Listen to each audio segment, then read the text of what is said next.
కృపామయుడా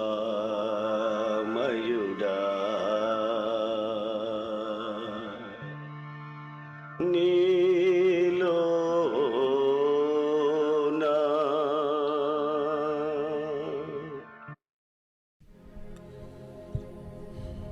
ప్రార్థన చేసుకుందాం. ప్రార్థన అందరు కళ్ళు మూయండి, ప్రార్థన చేసుకుందాం. మహాపరిశుద్ధుడు అయిన మా ప్రియ తండ్రి, సర్వాధికారి, ప్రేమ స్వరూపుడా, మీకు స్తోత్రాలు నైనా. మరోసారి నీ పాద సన్నిధిలో పాల్గొనే కృప మాకు ఇచ్చినందుకై మీకు స్తోత్రాలు. మా ప్రభువా, ఈ కూటంలో పాల్గొన్న ప్రతి బిడ్డను మీరు దీవించి ఆశీర్వదించండి నాయనా. ప్రతి బిడ్డ పైన మీ దృష్టి ఉంచండి. మీ కృప కలిగిన హస్తపు నీడలో భద్రపరచండి. మా ప్రభువా, ఈ యొక్క కార్యక్రమంలో పాల్గొన్న ప్రతి బిడ్డను జ్ఞాపకం చేసుకోండి. ఆధ్యాత్మికంగా బలపరచండి. మా ప్రభువా, విశ్వాసంలో బలపరచండి. ఆత్మీయ సిద్ధపాటు విషయంలో కృప చూపండి. ఈ విధంగా మా ప్రభువా, నీ బిడ్డల కొరకు ప్రార్థిస్తున్నాను. నీ మాటలు ధ్యానించుకోబోతుండగా మాతో మీరుండి నడిపించమని యేసుక్రీస్తు నామంలో ప్రార్థిస్తున్నాను తండ్రి, ఆమేన్, ఆమేన్.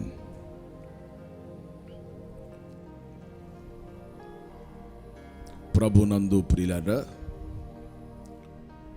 మన ప్రభువు రక్షకుడైన యేసుక్రీస్తు నామంలో మీ అందరికీ వందనాలు, దేవునికి స్తోత్రాలు. ప్రియులారా, మీకు శుభం కలుగునుగాక. మీకు, మీ కుటుంబానికి దేవుని ఆశీర్వాదాలు కలుగునుగాక. దేవుడు తన కను దృష్టి మీ మీద ఉంచి మీకు క్షేమమును, భద్రతను, కృపను దేవుడు మీకు అనుగ్రహించును గాక. ఆమేన్. ప్రియులారా, మీరందరూ బాగున్నారా? మీ కొరకు మీరందరూ బాగుండాలని ప్రార్థన చేస్తూ ఉన్నాం. ఈ పరిచర్య కొరకు మీరు కూడా ప్రార్థన చేయండి. ఈ మెస్సయ్య మినిస్ట్రీస్ ద్వారా అనుదిన యేసయ్య కృప అనే ఈ కార్యక్రమాన్ని అనేకులకు, ఆత్మీయులైన మీరందరూ షేర్ చేసి పరిచర్యను ప్రోత్సహించండి. ప్రియులారా, దేవుని వాక్యంలో నుండి కొన్ని విషయాలు మనము ఈ ఉదయకాలమున ధ్యానం చేసుకుందాం. ఆదికాండము 50వ అధ్యాయము 19వ వచనాన్ని మనము చదువుకుందాం. యోసేపు భయపడకుడి, నేను దేవుని స్థానమందున్నానా? మీరు నాకు కీడు చేయను ఉద్దేశించితిరి గాని నేటి దినమున జరుగుచున్నట్లు అనగా బహు ప్రజలను బ్రతికించున్నట్లుగా అది మేలుకే దేవుడు ఉద్దేశించి ఉన్నాడు. కాబట్టి భయపడకుడి, నేను మిమ్మును మీ పిల్లలను పోషించెదను అని చెప్పి వారిని ఆదరించి వారితో ప్రీతిగా మాటలాడెను. దేవుడు ఈ మాటలను మన వినికిల్లో దీవించునుగాక. పరిశుద్ధాత్మ సహాయాన్ని కోరుకుందాం. తండ్రి, మీకు వందనాలు. చదువుకున్న ఈ లేఖన భాగంలో మా ప్రభువా, మాకు కావలసిన మాటలను మాకు అందించండి, దీవించి ప్రభువా ప్రతి ఒక్కరిని బలపరచండి. నీ దాసుడను వట్టివాడను, వాక్శక్తి నాకు దయచేయమని యేసు నామంలో ప్రార్థిస్తున్నాను తండ్రి, ఆమేన్. ప్రియులారా, ఈ చదువుకున్నటువంటి వాక్య భాగంలో యోసేపు తన అన్నలతో చెబుతున్నటువంటి మాట. యోసేపు తన జీవితంలో ప్రియులారా ఎన్నో కష్టాలు అనుభవించాడు, ఎన్నో ఇబ్బందులు అనుభవించాడు, శోధనలు అనుభవించాడు, కష్టాలు అనుభవించాడు. అయితే వాటన్నిటినీ తన జీవితంలో అనుభవించిన యోసేపుకు దేవుడు తోడుగా ఉన్నాడు కాబట్టి అతనిని అధికముగా దీవించాడని వాక్యము ద్వారా చూస్తున్నాం. ఒక బానిసగా వెళ్ళినటువంటి వ్యక్తి ప్రియులారా ఐగుప్తు దేశానికే ప్రధానమంత్రిగా దేవుడు చేశాడు. దేవుడు తనను నమ్ముకున్నటువంటి వారికి, ఆయనను నమ్ముకున్నటువంటి వారిని చెయ్యి విడిచే దేవుడు కాదు. మనుషులు చెయ్యి విడిచినా దేవుడు మాత్రం చెయ్యి విడువడు. అన్నలు అసలు చంపేద్దాం అనుకున్నారు, అతన్ని దూరం చేసుకుందాం అనుకున్నారు, చేశారు. కానీ దేవుడు దూరం చేయలే. అలాగే నీ జీవితంలో కూడా ఎవరు నిన్ను విడిచిపెట్టినా, స్నేహితులు కావచ్చు, బంధువులు కావచ్చు, ఎవరైనా నిన్ను విడిచిపెట్టినా, నువ్వు గనుక దేవుణ్ణి నమ్ముకున్న వ్యక్తివైతే, దేవుని మీద ఆధారపడినటువంటి వ్యక్తివైతే, దేవుడు ఖచ్చితంగా నిన్ను చెయ్యి విడువక నీకు తోడుగా ఉండి ప్రియులారా నిన్ను నడిపిస్తాడు. అధికమైనటువంటి ఆశీర్వాదాలతో దేవుడు నిన్ను నింపుతాడు. అయితే యోసేపు యొక్క అన్నలు తనను ఎంత కష్టపెట్టినప్పటికీ కూడా ప్రియులారా ఆ యొక్క కష్టాన్ని, ఆ బాధను మనసులో పెట్టుకోలేదు. అన్నలు మీద తన యొక్క పగ తీర్చుకోవాలని అనుకోలేదు. అన్నలు కీడు చేశారు కానీ యోసేపు కీడు చేయాలని అనుకోలేదు. దేవుని వాక్యంలో ఏం రాయబడి ఉందంటే, మనము కీడు చేసేవాళ్ళం కాదు, మనము ఆశీర్వాదానికి వారసులుగా ఉన్నవారమే కానీ దేవుడు అందుకు మనల్ని పిలిచాడు. కానీ కీడుకు ప్రతి కీడు చేయటానికి, దోషణకు ప్రతి దోషణ చేయటానికి దేవుడు మనల్ని పిలవలేదు. కనుక ఒక ఆధ్యాత్మికమైనటువంటి వ్యక్తిగా యోసేపు ఎంత గొప్ప మనసు కలిగి ఉన్నాడో ఇక్కడ మనం గమనించవచ్చు. అయితే ఐగుప్తులో కరువు వచ్చింది, అందరూ ఐగుప్తుకు రావాలా, ధాన్యం కొనుక్కొని వెళ్ళాలా. అదే బాటలో అన్నలు కూడా వచ్చారు. అన్నలను చూశాడు. అన్నలు యోసేపును గుర్తుపట్ల, ఎందుకంటే కొన్ని సంవత్సరాలు అవుతుంది కదా, అతను ఎప్పుడో చిన్నప్పుడు అమ్మేసేశారు, ఇప్పుడు పెద్దవాడు అయ్యాడు. అన్నలకి యోసేపు గుర్తులేడు. అంటే యోసేపు ఏమైపోయాడో వాళ్ళకే అర్థం కాలేదు, అమ్మేశాడు కదా, ఇక వాళ్ళకి సంబంధం లేదు. కానీ ప్రధానమంత్రి స్థానంలో ఉన్న తర్వాత అన్నీ యోసేపే చూసుకోవాలి కనుక ప్రభునందు ప్రియులారా ఆ కరువు కాలంలో వీళ్ళు కూడా వచ్చారు. అన్ని ప్రాంతాల వారు వచ్చి ధాన్యం కొనుక్కొని వెళ్ళిపోతుంటే వీళ్ళు కూడా వచ్చారు. అన్నలను చూసుకున్నాడు. అన్నల్ని చూడగానే తన హృదయంలో దుఃఖం ఆగలేదు. లోపలికి వెళ్ళాడు, ఏడ్చుకున్నాడు, మళ్ళా వచ్చాడు. ప్రియులారా ఇలా జరిగింది. అయితే ఇక్కడ మనం గమనించినప్పుడు 19వ వచనంలో మనం చూసినప్పుడు వాస్తవానికి వాళ్ళు భయపడిపోతున్నారు. అప్పటికిక యోసేపు అని తెలిసింది. దానికి ముందు కొంత సంఘటన జరిగింది అనుకోండి, యోసేపు అని తెలిసింది. అయితే ఇక మనల్ని బతకనిట్రా బాబు, మనం చేసినటువంటి పని సామాన్యమైనటువంటి పని అని వాళ్ళు భయపడిపోతూ ఉంటే యోసేపు అప్పుడు అన్నాడు, మీరేం భయపడొద్దు, నేను దేవుని స్థానంలో ఉన్నానా? మీరు నాకు కీడు చేయాలని ఉద్దేశించారు, కానీ నేటి దినమున జరుగుతున్నట్లు అనగా బహు ప్రజలను బ్రతికించున్నట్లు అది మేలుకే దేవుడు ఉద్దేశించును. ఇప్పుడు నేను ఇక్కడికి రావటం దేవుని ఉద్దేశం అయి ఉంది. అది మీ ద్వారా మీరేమో నాకు కీడు చేయాలనుకున్నారు, మీ ద్వారా ఇట్లా జరిగింది, మీరేమి భయపడబాకండి అని చెప్పి నేను మిమ్మును మీ పిల్లల్ని పోషించదునని చెప్పి వారిని ఆదరించి వారితో చాలా ప్రీతిగా మాట్లాడాను అని ఇక్కడ మనం చదువుతాం. ఒక మంచి మనసు కలిగినటువంటి వ్యక్తి, కఠినము లేనటువంటి వ్యక్తి, ప్రియులారా అపకారమును మనసులో పెట్టుకోనేటువంటి వ్యక్తి, నిజంగా చాలా అద్భుతమైనటువంటి వ్యక్తి యోసేపు. అందుకే దేవుడు అతన్ని బహుగా దీవించాడు. ఇక్కడ అంటున్న మాట ఏంటంటే, నేను మిమ్ములను మీ పిల్లల్ని పోషిస్తాను. ఒక యోసేపు ఒక స్థానంలో ఉండి, ఒక ప్రధానమంత్రి స్థానంలో ఉండి తన అన్నలతో ఆ మాట చెప్పినప్పుడు, వాళ్ళకి ఆదరణకరంగా వారితో మాట్లాడినప్పుడు, ప్రీతిగా వారితో మాట్లాడినప్పుడు, ప్రియులారా మరి మన దేవుడు యోసేపును ఆశీర్వదించాడు. మరి యోసేపు కంటే దేవుడు గొప్పోడు కదా. మరి దేవుడు ఎంతగా ఆదరిస్తాడు, దేవుడు ఎంతగా పోషిస్తాడు. మిమ్ములను మీ పిల్లల్ని పోషిస్తాను అని ప్రియులారా యోసేపు చెప్పాడు. అలాగే దేవుడు ప్రియులారా యోసేపే ఆ మాట అన్నాడు అని అంటే, దేవుడు అంతకంటే గొప్పగా మనతో మాట్లాడట్లేదా? దేవుడు అంతకంటే గొప్పగా మనల్ని ఆదరించట్లేదా?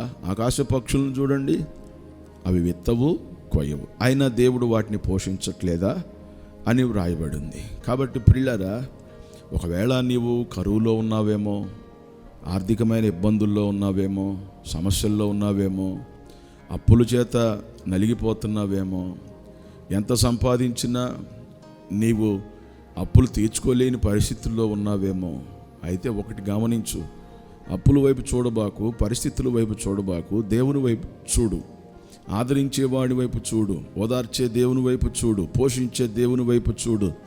అంతేగాని ప్రియులారా నీ చుట్టూ ఉన్నటువంటి పరిస్థితులను దృష్టిలో పెట్టుకొని నువ్వు బలహీనుడు కావద్దని వాక్యము ద్వారా నేను మీకు సెలవిస్తూ ఉన్నాను. మీకు సమృద్ధినిచ్చేటటువంటి దేవుడు ఆయన, కృపనిచ్చేటటువంటి దేవుడు ఆయన, అద్భుతం చేసేటటువంటి దేవుడు ఆయన. అయితే ఇక్కడ మనం గమనించినప్పుడు ప్రియులారా, నేను మిమ్ములను మీ పిల్లల్ని పోషిస్తానని యోసేపు తన అన్నలతో చెప్పినటువంటి మాటలు మనం గమనించాలి. కాబట్టి మనకు దేవుడు ఉన్నాడు. ప్రియులారా, మనము ఏ విషయంలో నువ్వు భయపడొద్దు, నీ అనారోగ్య విషయంలో భయపడొద్దు. తర్వాత ఇంకా నువ్వేమి నీ జీవితంలో కన్నీటితో కూడినటువంటి పరిస్థితులను అనుభవిస్తున్నావో దాని విషయమై నువ్వు భయపడొద్దు. నా జీవితం ఇంతే అని అనుకోవద్దు. నీ జీవితం ఇంతే కాదు, నీ జీవితం ప్రియులారా మరొక స్టెప్ ఉంది. ఆ స్టెప్ దేవుడు నీకు ఆశీర్వాదకరంగా మార్చబోతున్నాడు. ఎప్పుడు? దేవునిపై నువ్వు ఆధారపడితే. కాబట్టి నీవు ప్రియులారా ధైర్యంగా ఉండాలని దేవుని వాక్యము ద్వారా తెలియజేస్తున్నాను. రెండోది, యోసేపు ఇక్కడ ఏం చేశాడంటే వారితో ఆ మాట చెప్పి, నేను మిమ్ములను మీ పిల్లల్ని పోషిస్తాను అని చెప్పి ఏమన్నాడో తెలుసా? వారిని ఆదరించాడంట, వాళ్ళని ఆదరించాడు. ప్రియులారా అలాగే వారితో ప్రీతిగా మాట్లాడాడు. ఒక మనిషి ఇటువంటి మంచి మనసు కలిగి ఉన్నప్పుడు మరి మన దేవుడు ఎవరు? ఆదరణకర్త కదా. ఆదరణకర్త ఆయన, ఆదరించేటటువంటి దేవుడు ఆయన, ఆదరించే దేవుడు ఆయన, ఆదరణకర్త ఆయన. కాబట్టి ప్రియులారా నువ్వు ఏ పరిస్థితుల్లో ఉన్నా నిన్ను ఆదరిస్తాడు. ఇప్పుడు నీకు భర్త లేడా, లేకపోతే నీకు భార్య లేదా, లేకపోతే నీ పిల్లలకి తల్లిదండ్రులు లేరా? ప్రియులారా ఒక మాట గమనించండి, ఈ లోకములో నీకు ఎవరున్నా లేకపోయినా నిన్ను ఆదరించే దేవుడు ఒక ఆయన ఉన్నాడు. ఇది అందరూ గమనించాలి. కాబట్టి నీకు ఆదరణ లేక దుఃఖపడుతున్నావు, ఆదరణ లేక కుమిలిపోతున్నావు, ఆదరణ లేక మనోవేదనతో బాధపడుతున్నావు, ఆదరణ లేక ఇలాంటి మాటలు మనం చూస్తూ ఉంటాం. కాబట్టి దేవుడు మనల్ని ఆదరించేవాడు అనే విషయాన్ని జ్ఞాపకం చేసుకోవాలి. తర్వాత ఇంకో మాట ఏంటంటే, యోబు గ్రంథంలో ఒక మాట మనం చూసినప్పుడు, యోబు గ్రంథంలో యోబు యొక్క స్నేహితులు యోబు పరిస్థితులన్నీ తారుమారైపోయాయి. యోబు పరిస్థితులన్నీ కూడా తారుమారైపోయాయి. అతని జీవితంలో ప్రియులారా అన్నీ కోల్పోయాడు. ఊజు దేశంలోనే చాలా గొప్పవాడు, అతనికంటే గొప్పవాడు ఎవ్వరూ లేరని దేవుడే సాక్ష్యం చెప్పాడు. అతడు నీతిమంతుడు, యథార్థవంతుడు, తర్వాత దేవుని యందు భయభక్తులు కలిగినటువంటి వాడు, చెడుతనమును అసహించుకున్నటువంటి వాడు. అయితే తన జీవితంలో అపవాది ఏం చేయలేకపోతున్నాడు. ఎందుకంటే అతనికి కలిగిన దాని చుట్టూ దేవుడు కంచి వేశాడు. అయితే యోబు మీద దేవునికి ఉన్నటువంటి గొప్ప నమ్మకం ఉంది. యోబు మీద దేవునికే చాలా నమ్మకం ఉంది. ఎందుకంటే ఎన్ని కష్టాలు వచ్చినా, ఎన్ని బాధలు వచ్చినా దేవుణ్ణి దూషించేవాడు కాదు, దేవుణ్ణి బాధ పెట్టేవాడు కాదు, తన నోటి మాటతో దేవుణ్ణి ఎప్పుడు దూషించే వ్యక్తి కాదు. అన్నీ భరిస్తాడు. కానీ ప్రభునందు ప్రియులారా, దేవుణ్ణి మాత్రము దూరం చేసుకోడు. అది దేవునికి బాగా తెలుసు. కానీ సైతాను అనుకున్నాడు, నీవు కంచి తీసేస్తే ఏ విధంగా నిన్ను దూషిస్తాడో చూడు అనుకున్నాడు. సరే, దేవుడు కంచి తీసేశాడు. ఇక అపవాది తను వాడి యొక్క దారిలో వాడు చేసే పని వాడు చేస్తూ ఉన్నాడు. ప్రియులారా, మొదట పిల్లలు మొత్తం చనిపోయారు. తర్వాత చనిపోయారు అని తెలిసిన తర్వాత అందరిలాగా బాధపడ్డాడు, గుడ్డలు జింపుకున్నాడు. ప్రియులారా, చాలా వేదన పడ్డాడు. అయితే ఏమంటాడు అని అంటే, ఏమంటాడంటే 21వ వచనం, యోబు గ్రంథం 1వ అధ్యాయం 21వ వచనం, నేను నా తల్లి గర్భము నుండి దిగంబరినే వచ్చి తిని దిగంబరినే అక్కడికి తిరిగి వెళ్ళేదను. యెహోవా ఇచ్చును, యెహోవా తీసుకొని పోయెను, యెహోవా నామమునకే స్తుతి కలుగునుగాక అని దేవుణ్ణి స్తుతించాడే తప్ప దేవుడు అన్యాయము చేశాడు అని చెప్పి ఏమాత్రము కూడా అనలేదు. కాబట్టి ప్రియులారా, ఇక్కడ మనం గమనించాలి, యెహోవా ఇచ్చెను, యెహోవా తీసుకొని పోయెను. ఇట్లా పిల్లలు మొత్తం చనిపోయారు. తర్వాత ఆస్తి మొత్తం పోయింది. చివరికి తన భార్య కూడా అతన్ని ద్వేషిస్తుంది. తర్వాత అతని భార్య ప్రియులారా ఏమంటున్నో తెలుసా? ఇతను ఇన్ని బాధలు పడుతున్నా దేవుణ్ణి స్తుతిస్తున్నాడు, ప్రార్థన చేస్తున్నాడు, ధైర్యంగా ఉన్నాడు, ప్రియులారా దేవుణ్ణి ఆరాధిస్తూ ఉన్నాడు. అయితే అతని భార్య అంది 9వ వచనంలో, 7వ వచనం మనం చదివినప్పుడు, కాబట్టి అపవాది యెహోవా సన్నిధి నుండి బయలుదేరి అరికాలు మొదలుకొని నడినెత్తి వరకు బాధగల కురుపులతో యోబును మొత్తెను. అతడు ఒళ్ళు గోగుకొనుటకై చిల్ల పెంకు తీసుకుని బూడిదలో కూర్చుండగా అతని భార్య వచ్చి, నీవు ఇంకను యథార్థతను వదలకుందువా, దేవుణ్ణి దూషించి మరణము కమ్ము అని చెప్పింది. అంటే తన భార్య కూడా యోబును ప్రియులారా ద్వేషించింది. మరణమైపో, చనిపో, ఇంకను నీవు యథార్థతను వదలకుండా ఉందువా అంది. అంటే చిల్ల పెంకు తీసుకొని అరికాలు మొదలుకొని నడినెత్తి వరకు ఇతనికి ఒళ్ళంతా పుండ్లు, కురుపులు వచ్చినాయి. అపవాది అట్లా మొత్తాడు. అయితే ప్రియులారా, చిల్ల పెంకు తీసుకొని ఒళ్ళు గీకుకుంటున్నప్పటికీ కూడా అతను యథార్థంగా ఉన్నట్టు కనపడుతుంది. ఎవరి ఎడల యథార్థత? దేవుని ఎడల యథార్థత కలిగినటువంటి వాడుగా ఉన్నాడు. అటువంటి పరిస్థితి తన జీవితంలో తీవ్రంగా ఏర్పడినప్పుడు ఏం జరిగిందో తెలుసా? ఇక అందరూ వాస్తవానికి తన భార్య అతన్ని వదిలిపెట్టి ఇక వెళ్ళిపోవాలనుకుంది. ఇక్కడ మనం గమనించినప్పుడు అతని పరిస్థితులన్నీ తారుమారైన తర్వాత తన స్నేహితులు ఉన్నారు. ఎవరు వాళ్ళు? 11వ వచనం, 2వ అధ్యాయం 11వ వచనం, తేమానీయుడైన ఎలీఫజు, షూహీయుడైన బెల్దదు, తర్వాత నయమాతీయుడైన జోఫరు అను యోబు ముగ్గురు స్నేహితులు అతనికి సంబంధించిన ఆపదలన్నిటిని గూర్చి వినిన వారే అతనితో కలిసి దుఃఖించుటకును అతనిని ఓదార్చుటకును పోవాలని ఆలోచించుకుని తమ తమ స్థలములు విడిచి వచ్చిరి. తమ స్నేహితులు ప్రియులారా, వారు కూడా యోబును ఓదార్చడానికి, ఆదరించడానికి వారు వారి ప్రాంతాలను వదిలిపెట్టి తన స్నేహితులు బయలుదేరి వచ్చారంట. కాబట్టి ఒక మనుషులే ఈ విధముగా ఆదరించాలి అనేటటువంటి మనసు కలిగి ఉన్నప్పుడు దేవుడు ప్రియులారా మరి మనల్ని ఎందుకు ఆదరించడు? దేవుడు మనల్ని ఎందుకు పోషించడు? దేవుడు మన కష్టాలు ఎందుకు చూడడు? దేవుడు మన బాధలు ఎందుకు చూడడు? ఖచ్చితంగా ఆయన మనల్ని చూసే దేవుడు, మనల్ని ఆదరించే దేవుడు, మనల్ని పోషించే దేవుడు. ప్రియులారా, పరిస్థితులు ఏ విధంగా ఉన్నప్పటికీ కూడా నీవు భయపడవలసిన అవసరం లేదు. కరువు దేశంలో ఉన్నదా? ఉండనివ్వండి. కరువు ఉంటే ఉండనివ్వండి. దేవుడు ఏం చెప్పాడు? ఏమి తిందుమా? మత్తయి సువార్త 6:31 మనం చదివినప్పుడు ఏమి తిందుమా, ఏమి తాగుదుమా, ఏమి ధరించుకొందుమా అని వీటి గురించి మీరేం చింతించొద్దు. వీటి విషయమై అన్యజనులు చింతిస్తారు. మీరెందుకు చింతిస్తారు? మొదట నా నీతిని నా రాజ్యమును మీరు వెతకండి, అప్పుడు పరలోకమందు ఉన్న తండ్రి మీకేమి కావాలో సమస్తాన్ని మీకు ఇస్తానని చెప్పాడు. మనకేం కావాలో మన తండ్రికి తెలుసు. మనకేం కావాలో మన తండ్రికి తెలుసు. పిల్లరా, నువ్వు ఆకలితో ఉన్నావు, తండ్రికి తెలుసు. నువ్వు కష్టాల్లో ఉన్నావు, తండ్రికి తెలుసు. నువ్వు ఆర్థికమైన ఇబ్బందుల్లో ఉన్నావు, తండ్రికి తెలుసు. అయితే మొట్టమొదట ఆయన నీతిని వెతుకు, ఆయన రాజ్యమును వెతుకు. అనగా ఆధ్యాత్మికమైనటువంటి జీవితాన్ని నువ్వు కలిగిన వ్యక్తిగా ఉండు.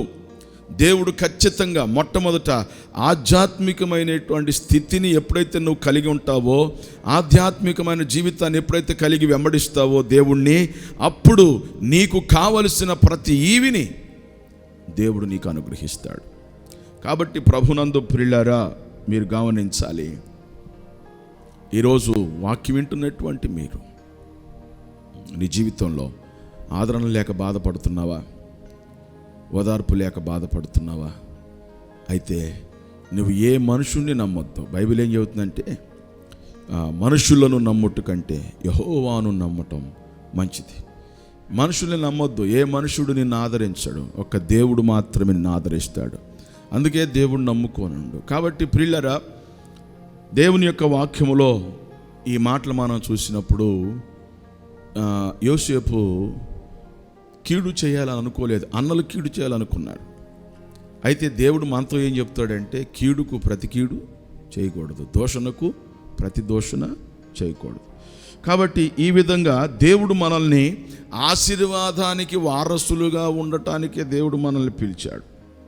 తర్వాత అంటే ఈ వాక్యాన్ని బట్టి మనం నేర్చుకోవలసిన విషయం ఏంటంటే, ప్రియులారా, దేవుడే మనల్ని పోషించుట, ఒక మనుషుడే భయపడకండి నేను మిమ్మల్ని మీ పిల్లల్ని పోషిస్తానని చెప్పాడే, మరి అలాంటప్పుడు సృష్టికర్త అయినటువంటి దేవుడు మనకెంత భయం ఇస్తాడు? సృష్టికర్త అయినటువంటి దేవుడు ఏ విధముగా మనల్ని ధైర్యపరుస్తాడో ఒకసారి మనం ఆలోచించాలి. అయితే యోసేపు యొక్క మనసు ఏమిటంటే, మంచి మనసు, యథార్థమైనటువంటి మనసు, ఆదరించే మనసు, ప్రీతిగా మాట్లాడేటటువంటి మనసు. మరి మనం కూడా అటువంటి మనసు మనం కూడా కలిగి ఉండాలి. కానీ ఈ రోజున ప్రభునందు ప్రియమైనటువంటి వాళ్ళారా, చాలామంది రకరకాలైనటువంటి మనసుతో జీవిస్తూ మరి దేవునికి దూరం అయిపోతూ ఉన్నారు. కాబట్టి మనము గమనించాల్సిన మాట ఏమిటంటే, కీడు అన్నలు చేసిన యోసేపు చేయాలనుకోలేదు. దేవుని బిడ్డలారా, ఆత్మీయులుగా ఉన్న ప్రతి ఒక్కరు తెలుసుకోండి, మనము మంచి మనసు కలిగిన వారుగా ఉండాలి, యథార్థమైన మనసు కలిగినటువంటి వారుగా ఉండాలి. రోమాపత్రికలో ఏముందంటే 12వ అధ్యాయము 17వ వచనంలో, కీడుకు ప్రతి కీడు ఎవనికి చేయవద్దు, మనుషులందరి దృష్టికి యోగ్యమైన వాటిని గూర్చి ఆలోచన కలిగి ఉండుడి అన్నాడు. కీడుకు ప్రతి కీడు చేయవద్దు, మనుషులందరి దృష్టికి యోగ్యమైన దాన్ని గూర్చి ఆలోచించండి. అవును, మనుషులందరికీ యోగ్యమైన దాని గురించి మనం ఆలోచించాలి. కీడు చేసిన వాడిని దేవునికి అప్పచెప్తాం. ప్రియులారా, నిన్ను మోసం చేసిన వాడిని దేవునికి అప్పచెప్పు. నీకు అన్యాయం చేసినటువంటి వారు ఎవరైతే ఉన్నారో వారిని దేవునికి అప్పచెప్పి ప్రార్థన చేయి. నువ్వు కీడు చేసిన వాడి వైపు చూసావు అనుకోండి, నువ్వు కూడా నష్టపోతావు. ఎందుకంటే వాళ్ళు కీడు చేశారు, నువ్వు కూడా కీడు చేయాలనే మనసు నీకు వచ్చింది అనుకోండి, మరి నువ్వు కూడా నష్టపోతున్నట్టే కదా.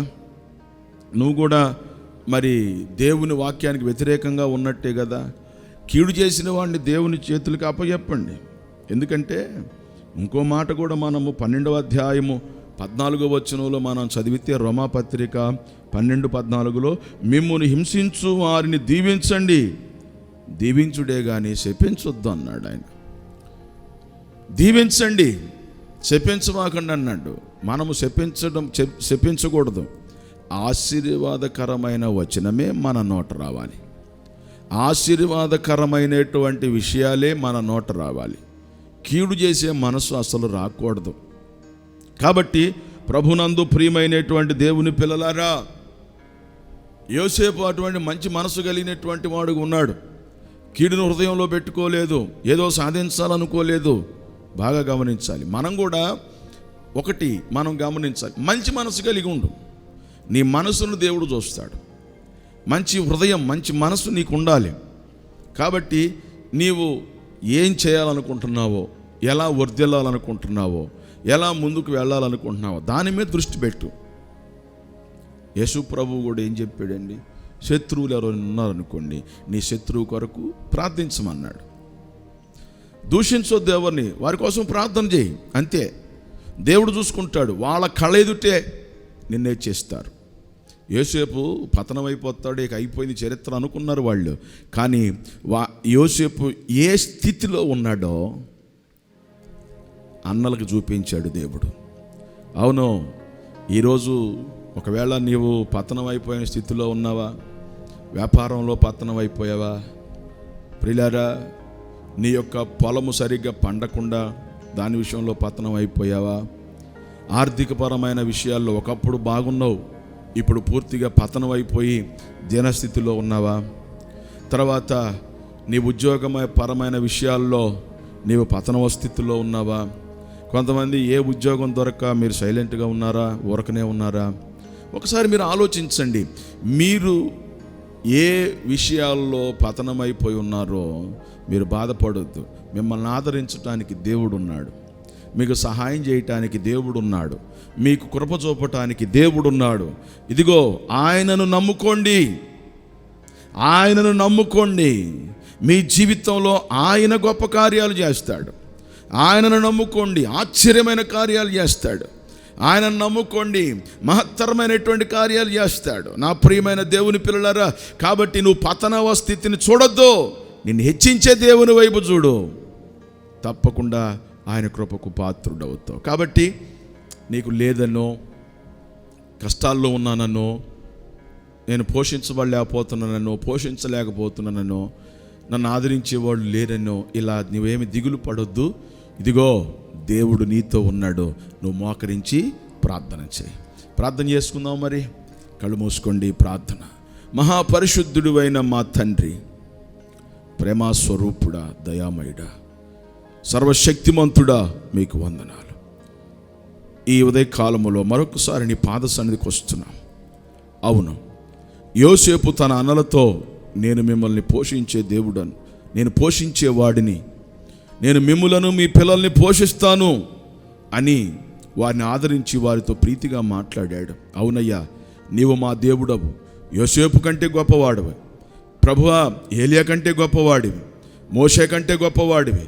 వీళ్ళందరూ మనుషులు, నీవు దేవుడవు తండ్రి. నిన్ను నమ్ముకున్న వారి విషయంలో నాయనా, నీవు వారిని హెచ్చించే దేవుడుగా ఉన్నావు, వారిని పోషించే దేవుడుగా ఉన్నావు, వారిని ఆదరించే దేవుడుగా ఉన్నావు, వారిని ఓదార్చే దేవుడుగా ఉన్నావు. మీకు స్తోత్రాలు. ఇదిగో తండ్రి, ఈ యొక్క ప్రార్థనలో పాల్గొన్న బిడ్డల్ని దీవించు, వారికి శుభం కలుగునుగాక. నాయన, వారి ప్రయాణాల్లో తోడుగా ఉండు, వారి వ్యాపారాల్లో తోడుగా ఉండి వారిని ఆశీర్వదించు.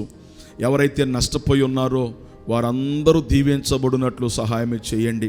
ఎవరైతే మా ప్రభువా అభివృద్ధి లేక బాధపడుతున్నారో వారందరూ అభివృద్ధి చెందినట్లు సహాయం ఇచ్చేయి. కష్టకాలములో ఎవరైతే ఉన్నారో వారి కష్టాలన్నీ తొలగించండి మా ప్రభువా. ఎవరైతే దుఃఖంలో ఉన్నారో వారి దుఃఖమంతా తొలగించు నాయన. ఎవరైతే వేదన పడుతూ, దిగులు పడుతూ, మనోవేదనతో నాయన ఉన్నారో వారందరినీ ఓదార్చు నాయన. నీ దాసుడైన నేను నీ బిడ్డల కొరకు ప్రార్థన చేస్తున్నాను.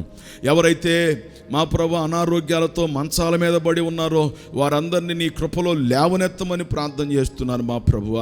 గుండె జబ్బులతో బాధపడుతున్న వారిని స్వస్థపరచు నాయన. సంతానము లేక బాధపడుతున్నటువంటి వారికి గర్భఫలము దయచే నాయన. ఏ వ్యాధిలో ఎవరు క్యాన్సర్ వ్యాధితో బాధపడుతున్న వారు ఎవరైతే ఉన్నారో వారిని స్వస్థపరచు నాయన. ఎవరైతే పక్షవాతంతో ఉన్నారో వారిని స్వస్థపరచు నాయన.